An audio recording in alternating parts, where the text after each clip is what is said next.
FM News Talk 97.1. On-demand audio. Right now, we've been talking about this is a huge story that's been blowing up. It first broke right after I finished my show yesterday. This story of Scott Boston, conservative activist, Tea Partier Express, Springfield, Missouri event, where he was discussing the duality of apparently Senator Claire McCaskill's personality. She is very progressive when she's in D.C., but when she's back in Missouri, she won't even campaign with Barack Obama. She's very, very moderate. And there are a lot of, and it's not Scott Boston who came up with this term, but a lot of conservatives and independents in Missouri have called her Claire Bear. And there's the hashtag that they use on Twitter, so on and so forth. We just finished talking with Scott Boston, and he said he was specifically talking about how she has this Claire Bear image, and you have to kill that image, kill the Claire Bear. And people can have a debate all day long as to whether or not he should have phrased it differently. He apologized for what he said, but I am more curious as to why it is that conservatives are held to this imaginary standard on political rhetoric, which has never changed, only our reaction to it has. And yet Democrats go out and say things like, well, Tea Partiers are Nazis. The Senator McCaskill called the Occupy movement a patriotic movement. I've never thought that defecating on cop cars, raping people, shooting at the White House, so on and so forth, was considered patriotic. But there you have it. Now, we've had a number of primary candidates weigh in because there were a number of these candidates who were at this event in Springfield, Missouri. Sarah Steelman spoke. She was endorsed by the Tea Partier Express. We talked about that when that happened. I think Todd Aiken was there. And John Brunner as well has weighed in on all of this on Twitter. And he joined us last minute on the phone, and we appreciate him scrambling. Good afternoon. Hey, good afternoon. Good to be with you. It's good to talk with you. I wanted to get you put a little bit of what you thought about all of this whole story up on Twitter, and it kind of took me aback a little bit. I'll be honest with you. I was looking at Twitter, and you had written, "See my statement in STL today on an unconscionable comment in the Mo Sin campaign." What are your thoughts over all of this? Well, I have to agree. We seem to be held by double standards here, and it is very difficult, and it's very frustrating. As a solid conservative and constitutionalist, it is always bothersome when you feel that there's double standards here. But I do believe that our conservative message of liberty and the Constitution is how we're going to win campaigns. And we've got to keep the rhetoric at that level in terms of discussing the issues. There are so many poor and bad policies that Claire McCaskill has supported. I mean, we can talk about Obamacare, or I call it Obamacare program, in regards to the health care. We can tell her about shutting down energy and coal. We got hundreds of issues here, and I understand the frustration of folks, but my only goal here is let's keep the rhetoric up. I made no attack on Treasurer Steelman, no defense of Claire McCaskill, no attack on the individual. It's not about people or personalities. It's all about how we can best win an election, and we got the greatest message to deliver, and let's stay to our message. Right. Well, I understand your thoughts on that. I'm curious though. Don't you think rhetoric has always been kind of at a particular level, that it's just the reaction to it has changed because people have realized that they can use their reaction as a political tool? Oh, of course, and people opportunistically tend to go to rhetoric. Maybe because I'm not a career politician, I still believe that there's tremendous value in terms of a clear, simple message here in terms of going back to the Constitution, protecting our liberties, allowing folks to keep their money, stop the tax increases, and create jobs, to cut the spending. These things are such huge topics. And it's no different than I was thinking just driving here. I'm at the airport heading across. It's like a little league baseball game, and some parent yells out, "Kill the umpire." Well, I know they don't mean that, but that's inappropriate. We want to kind of keep, at least as conservatives, it doesn't, whatever the liberals do and whatever the Democrats do, that's up to them. But all of us as conservatives, we ought to try to stay on the high ground and stick to message. Do you think that Sarah Palin was out of line when she said that we need to reload, or when she came out with the map that had crosshairs over different districts? I look at these things and you look back and you think, oh, for crying out loud. You know what happens when you go to that level?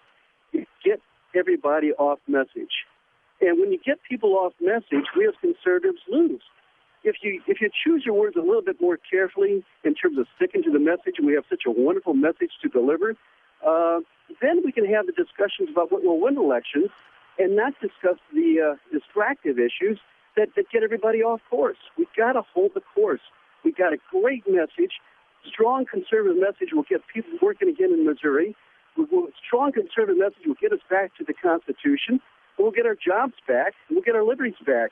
And that's my only concern here. Let's stick to message. Well, there are some who would say that it is sticking to message, that it's the reaction of the left. And, I mean, if we would have a discussion about rhetoric, we would have to engage in rhetoric. Well, we would have to go out raping people and busting up police windshields just to match what we would see from the left. But there are some who would say that the distraction isn't coming from conservatives. It's only when conservatives finally stand up that their actions and words of doing so is used against them. And you know, I kind of look at it like this, too. We are in an unprecedented era where we have a lot of our freedoms being taken away from us in terms of health care, being able to choose freely when Obamacare fully kicks in. If we don't start speaking strongly and politely and civilly, which I think that it can be done in an aggressive manner, and I don't think that there can be a case made that Scott Boston wasn't being nice, perhaps, but then what is it going to take? If we're losing our freedoms now, then when can conservatives get upset? Well, of course, we're all upset. And I tell you, nobody's more upset than a family with a husband or wife or spouse who's been out of a job, trying to make ends meet, seeing the crushing economy, a small business having to lose and lay off people. The frustration level is really, really hard. But, the one thing we do have left in America is our vote, a very precious vote. And we have a huge opportunity. I mean, look what happened in Indiana and around the country. Mm-hmm. And we have people getting involved in politics.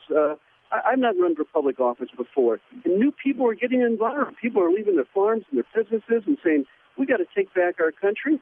And that's really the strongest message we can give. One of the reasons I think that Richard Murdoch was very successful in Indiana is because grassroots were able to articulately and aggressively push forward the message of conservatism. And there are some who would say that your remarks right now, which kind of echo some of the things that Claire McCaskill has said and some things that Democrats say about rhetoric and so on and so forth, kind of goes against that. Media and battling media, that's the number one hurdle for any candidate, especially someone like you going up against a hotly contested seat this fall. How would you be able to even battle the media if you think that being aggressive about it is rhetoric of another level? Well, listen, we need to be aggressive. We're in the fight for our life. Our liberties are at stake. I mean, this is going to be the most critical election in American history, and I'm not diminishing that one iota. I mean, that's why I'm in the race, the whole family. We're all in. So many other people are engaged here. But we're giving it all 6.5 days a week. And on Sunday mornings, I take my 89-year-old mom to church. Right. I mean, this is it, around the clock. And so we can be forceful, but we can be articulate. Right. We can focus on the message. It's a powerful message. Right. Well, I think I don't mean to interrupt you, but I think what kind of concerns me too is that it seems you were quicker to jump on a conservative than you were to say anything about any. For instance, Senator McCaskill had called the Occupy movement a patriotic movement. I didn't hear anything, and I'm not just pointing at you. I didn't hear anything from any of the Republicans in this Senate primary discussing that particular instance. And this was in our backyard, sir. We had occupiers who were busting up police windshields, but yet all of you seem to be so eager to jump on a conservative activist. I'm not jumping on any conservative. I think as a conservative, we need to take the high ground, and that is a stronger message. The high ground is always a stronger message. It's a more sustaining message. And so I'm not against any person or individual.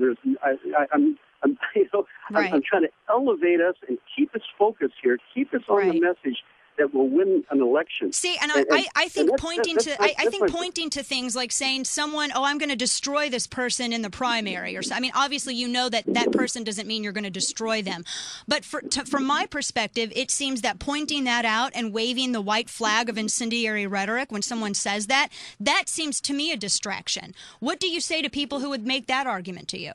Well, it's all a matter of where you draw the line here, and I guess as a strong conservative, I tend to hold conservatives at a higher standard than maybe I do the liberals.